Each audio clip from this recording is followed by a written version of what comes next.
오늘은 주님께서 고난당하신 금요일입니다. 우리 주님께서는 십자가를 지고 골고다 언덕을 올라가셨습니다. 그리고 그 십자가 위에는 유대인의 왕이라는 죄패가 붙고 사람들은 예수님을 멸시하지만 또한 여인들은 끝까지 십자가 곁을 지킵니다. 오늘 본문을 통하여서 우리에게 주시는 교훈을 같이 살펴보기를 원합니다. 먼저 17절 말씀을 다시 한번 같이 읽어보도록 하겠습니다. 17절입니다. 그들이 예수를 맡음에 예수께서 자기의 십자가를 지시고 해골 히브리 말로 골고다라이라 하는 곳에 나가시니. 아멘. 여러분, 오늘 본문을 보면 예수님께서 십자가를 지고 골고다로 가셨다라고 이렇게 말씀을 하고 있습니다.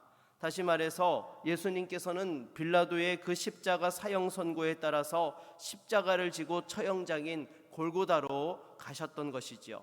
그런데 여기서 주목해 볼 것은요, 사도 요한은 그 예수님께서 십자가를 지신 사건에 대하여서 수동태로 기록하고 있는 것이 아니라 능동태로 기록하고 있는 것을 보게 됩니다.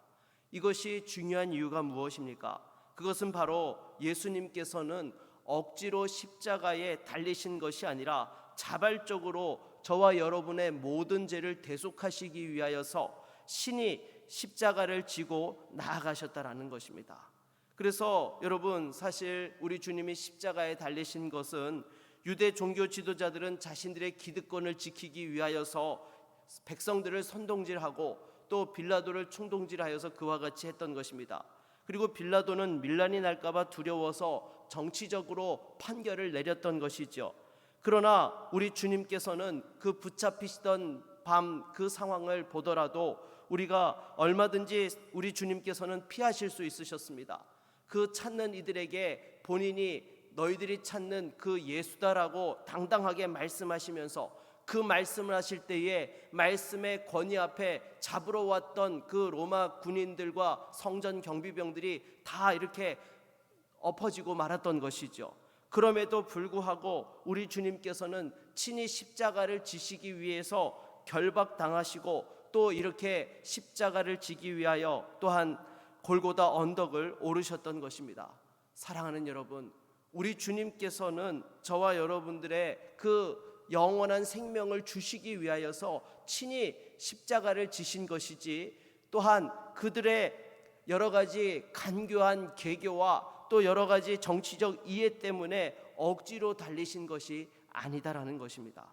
요한복음 10장 17절로 18절 말씀에도 보게 되면요, 내가 내 목숨을 버리는 것은 그것을 내가 다시 얻기 위함이니 이로 말미암아 아버지께서 나를 사랑하시느니라.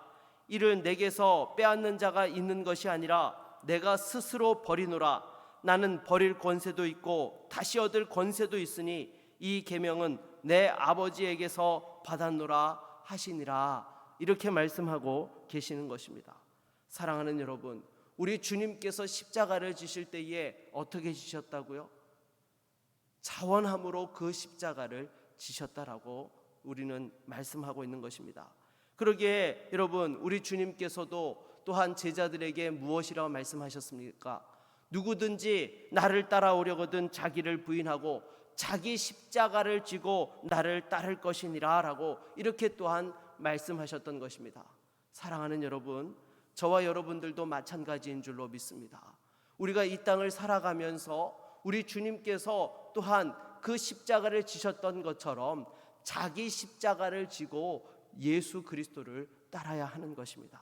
물론 그 상황은 내가 원치 않는 그런 상황일 수 있습니다.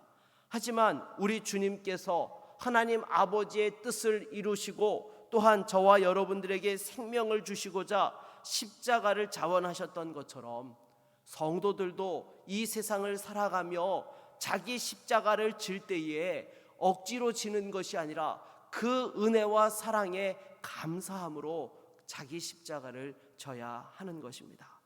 때로 그것이 너무 힘들고 어렵다 하더라도 우리 주님께서 걸어가신 그 십자가의 길을 믿음의 눈으로 바라보며 자기의 십자가를 지고 주님을 따를 수 있는 저와 여러분 모두가 될 수 있기를 주의 이름으로 축원합니다. 계속해서 19절로 20절 말씀을 같이 한번 읽어보도록 하겠습니다. 19절로 20절 말씀입니다. 빌라도가 패를 써서 십자가 위에 붙이니 나사렛 예수 유대인의 왕이라 기록되었더라. 예수께서 못 박히신 곳이 성에서 가까운 고로 많은 유대인이 이 패를 읽는데 히브리와 로마와 헬라말로 기록되었더라. 아멘. 여러분, 우리 주님께서 십자가에 달리셨을 때에 총독 빌라도는 그 패에다가 바로 유대인의 왕이라고 우리 주님의 그 직분을 또한 공식적으로 기록해 두었던 것입니다. 그런데 이것을 본 유대인들이 와서 뭐라고 요구를 합니까? 자칭 유대인의 왕으로 고쳐달라고 요구를 했지만 빌라도는 자신이 해야 될 일을 했다라고 그것을 안 고쳐줍니다. 그도 그럴 것이 자칭 유대인의 왕이라고 하게 되어지면 여러분 굳이 십자가에 못 박을 이유가 있습니까?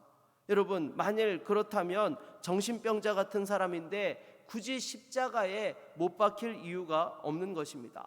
분명히 정치적으로 왕이어야지만 이 일이 표면적으로 합당하게 되는 것이기 때문에 빌라도는 그와 같이 또한 제 몫을 그렇게 적었던 것이죠. 하지만 그 결과 예수님이 어떤 분이시라는 사실이 온 천하에 드러나게 된 것입니까? 유대인의 왕으로 이 땅에 오셨을 뿐만 아니라 만왕의 왕이심이 다시 한번 사람들 앞에 증거되는 그러한 결과가 나타나게 된 것입니다. 그리고 빌라도 역시 예수님과 대화하면서 또한 예수님에게서 보이지 않는 그러한 어떤 권위를 느꼈던 것입니다.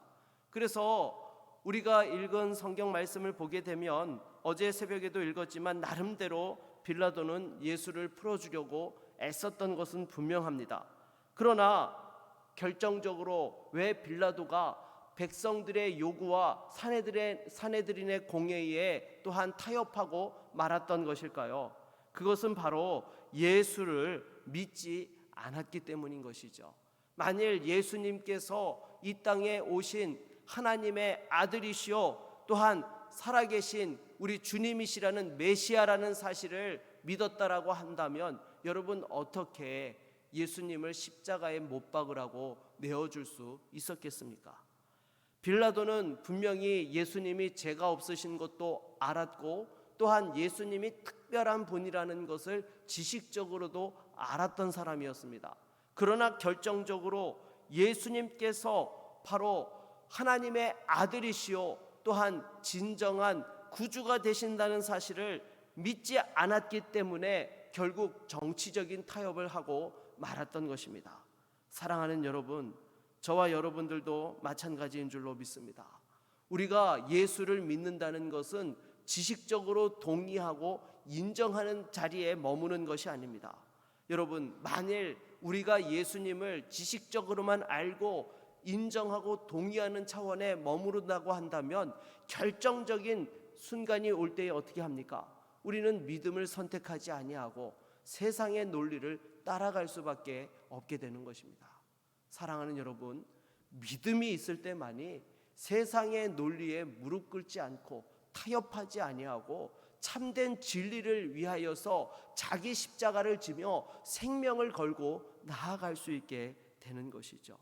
여러분 다시 한번 주님 앞에서 이러한 믿음의 고백과 결단이 있는 저와 여러분 모두가 될 수 있기를 바라겠습니다.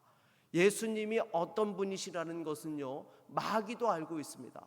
아는 것으로 그쳐서는 아무 소용이 없는 것입니다. 예수를 구주로 믿을 때만이 우리의 인생이 변화되어지고 참된 진리와 생명 가운데 거할 수 있게 되는 것이죠. 다시 한번 우리의 믿음이 하나님 앞에서 진정한 고백과 결단으로 또한 주님을 따를 수 있는 저와 여러분 모두가 될 수 있기를 주의 이름으로 축원합니다. 계속해서 23절로 24절 말씀을 같이 한번 읽어보도록 하겠습니다. 같이 읽겠습니다. 군인들이 예수를 십자가에 못 박고 그의 옷을 취하여 네 깃에 나눠 각각 한 깃씩 얻고 속옷도 취하니 이 속옷은 호지 아니하고 위에서부터 통으로 짠 것이라. 군인들이 서로 말하되 이것을 찢지 말고 누가 얻나 제비 뽑자 하니 이는 성경에 그들이 내 옷을 나누고 내 옷을 제비 뽑았나이다 한 것을 응하게 하려 함이로라. 군인들은 이런 일을 하고. 아멘. 여러분, 군인들은 예수님의 그 마지막 남은 유품을 서로 나눠 먹기를 하고 있었던 것입니다. 이것은 그들 입장에서는 그냥 무심코 한 행위일 것입니다. 그러나 실은 시편 22편 18절의 말씀이 또한 성취되게 되었던 것이죠. 그래서 여러분, 하나님의 말씀이 성취되어지는 엄청난 표적이 주어졌지만 군병들과 많은 사람들은 그것에 무심하였던 것이죠. 그러나 여러분, 시대의 표적에 무관심하다고 자신들과 아무런 상관이 없게 됩니까? 그렇지 않습니다. 우리 주님께서 재림하실 때에 마태복음 24장 30절을 보면 그때의 인자의 징조가 하늘에서 보이겠고 그때의 땅의 모든 족속들이 통곡하리라 라고 이렇게 분명히 말씀하고 계십니다. 여러분, 결코 무관하지 않습니다. 오히려 그 표적을 준비하고 또한 분별할 줄 알 때에 그날은 영광과 기쁨의 날이 되지만 무관한 것처럼 여기고 살아가고 있다가 그날을 맞이하게 되면 통회와 또한 후회의 멸망의 날이 되고 말 것입니다. 그래서 여러분, 특별히 우리는 이 시대를 살아가면서 우리 주변에 일어나는 일들에 대하여 민감하게 반응해야 되는 것입니다. 분명히 성경은 말세가 되면 어떠한 일들이 일어난다라고 말씀하였습니까? 전염병이 세계 곳곳에서 일어나게 되고 전쟁과 기근이 끊이질 않게 된다라고 말씀을 하였습니다. 지금 오늘날 시대에 참으로 2차 세계대전이 끝나고 그 이후로 또한 세계 기술이 발달하고 문명이 발달하면서 유토피아가 오며 온 세상이 함께 연합정부를 이루어서 또 이렇게 평화롭게 살아갈 것을 사람들은 기대하였습니다. 그러나 실상은 어떻습니까? 여전히 우리 주변에 전쟁이 끊이질 않고 여러 가지 많은 어려운 소식들이 들려오게 되는 것입니다. 그리고 더군다나 여러분, 우리 시대에 정말로 전염병으로 인하여서 온 세계가 이와 같이 몸살을 앓게 되리라고 생각이나 했던 사람이 누가 있었습니까? 물론 중세 시대에도 흑사병으로 유럽이 초토화되긴 하였지만 그것이 지구 전체에 동시다발적으로 터져서 그와 같이 신음하였던 적은 없었다라는 것이죠. 그런데 오늘날 온 세계가 코로나로 인하여서 동시다발적으로 그 어려운 시간들을 보내며 또한 우리가 이 시대를 살아가고 있는 것입니다.